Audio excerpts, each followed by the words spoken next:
Hi. Are you interested in purchasing an above-ground storm shelter? I recently purchased one, and I have 4 tips to pass on to you. The shelter I purchased was from Valley Storm Shelters. They are out of Huntsville, Alabama.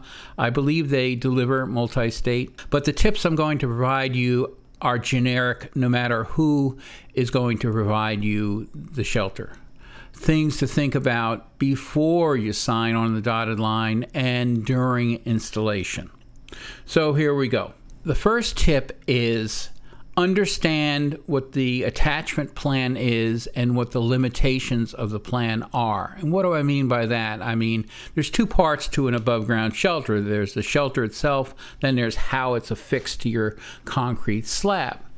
Now here's where I will be specific to Valley Storm Shelters. If you go to their site, their website, they make a pretty big deal out of something called the Corelock System. And the Corelock System is pretty darn impressive.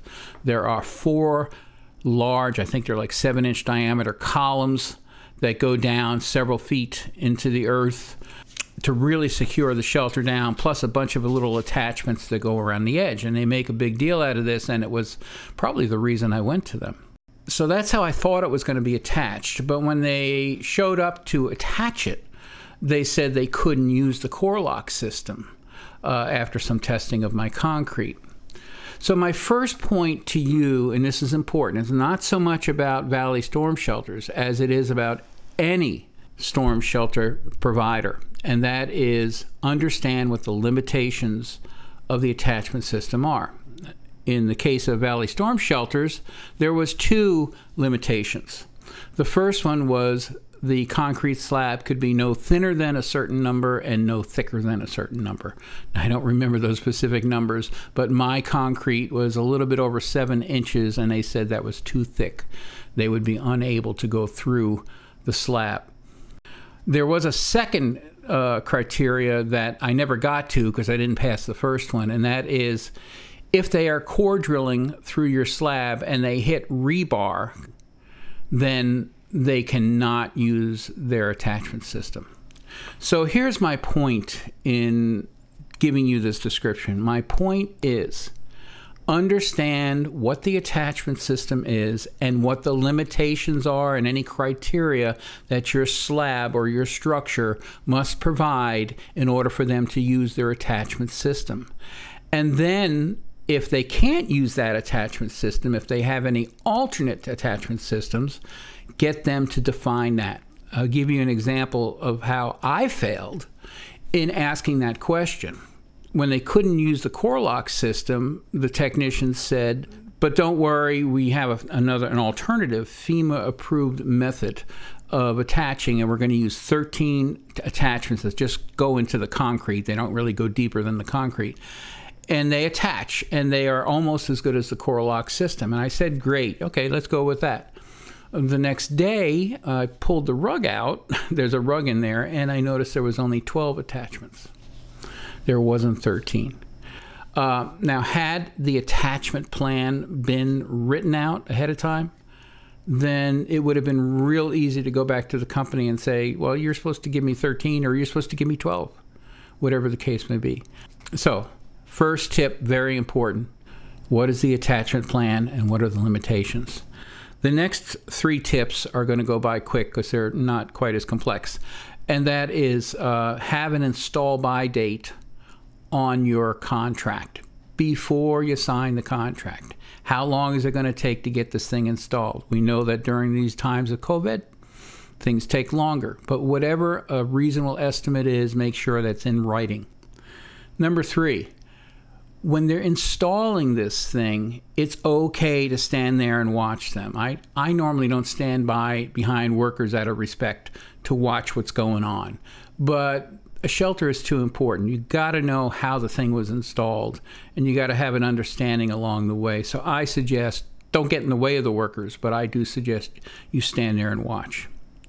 Finally, and I failed on this. This is one I failed on big time, and I didn't watch, by the way. And I failed on big time is that I didn't thoroughly inspect the shelter before the workers left. They take you through and show you, give you a tour of the shelter, and that was nice. I mean, I was thrilled. I mean, I was absolutely thrilled.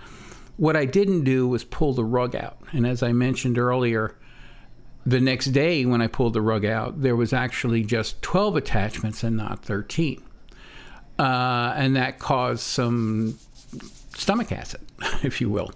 So anyhow, the point is, have a defined attachment plan and inspect before the workers leave. It would have been far easier to turn around to the installers and say, hey, you said before 13, but there's only 12. What gives? They'd give the reason. There must be a reason for that. Why did they do that? So that's my shelter. It's a 4x6, and it has what's called a side door option, which costs, I forget, it was like $300 approximately. And it just worked better for me based on the shape of my garage. And let's talk about this a little more. As we come in here, there's a vent on the floor, and there's a vent, 2 vents over here. And down below you see some wires going in. I put them in. There's a little hole where you can feed some wires through. Now that hole is not big enough to handle a full plug. So if you want to put 110 volts through there, you have to cut the cord and then reattach them on the other side. Not a big deal. Whereas I'm just bringing in like USBs, and I'm bringing in the antenna that I use for TV right there. Now I will tell you, I'm not a structural engineer, but this thing is built like a tank. I mean, no doubt in my mind, this thing is pretty, the shell of this thing is pretty strong. I mean, really. They have some YouTube, Valley Storm Shelter has some YouTube videos where they're dropping things on it and running vehicles into it and stuff like that. And I can absolutely believe my eyes after experiencing what this thing looks like. Now, this door right here is over, they tell me it's over 300 pounds. And I'm telling you, this is amazing. Watch this. Here's my pinky. You see that? Now I'm going back the other way.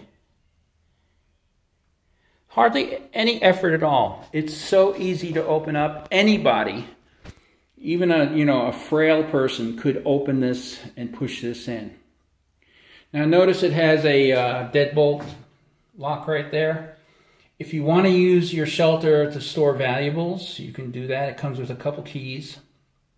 And the technician advised me, you can use it to store valuables, but don't use it, don't lock it when you're inside. And by that, I mean, here's the deadbolt. Don't use that when you're inside in a storm, because if the deadbolt bends, you could be locked in. You don't want that. Instead, you want to use these big, big, big pins. These are, I don't know what the diameter is. It's got to be over an inch, inch and a quarter maybe. I don't know, I'm guessing. But very heavy duty. There's the grill for the vent. Here's a peephole, which supposedly is bulletproof. And there's the 2 other vents. Now over there is a fan. I put that in, and my fan is held on just by magnets, and that's a USB fan. Down below, you can see where the wire's coming through. Again, those wires are for me. There was no wires put in by the Valley Storm Shelters.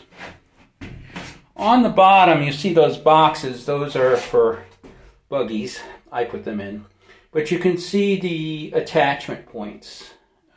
Rather large. I don't know what the diameter of the actual bolt is, but what you're looking at right there, I'm guessing is an inch and a half maybe. I mean, pretty big. And you can see right there, 1, 2, 3, 4, 5, 6, and then none. There's where I think the 13th should have gone, right there. And then there's one more behind the soda or the water right there, which you can't see. I'll be done in a minute, honey. Above, I put these lights in, and they're from Amazon. And for 4 of them, it was $16 for 2 of them. And they're amazing. They are USB, and you can dim them as well. And you know what the cool thing about these lights are?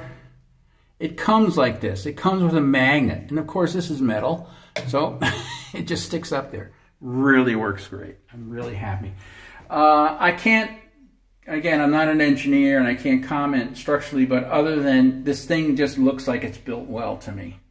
And so I'm very, very, very, very happy with that aspect of this shelter.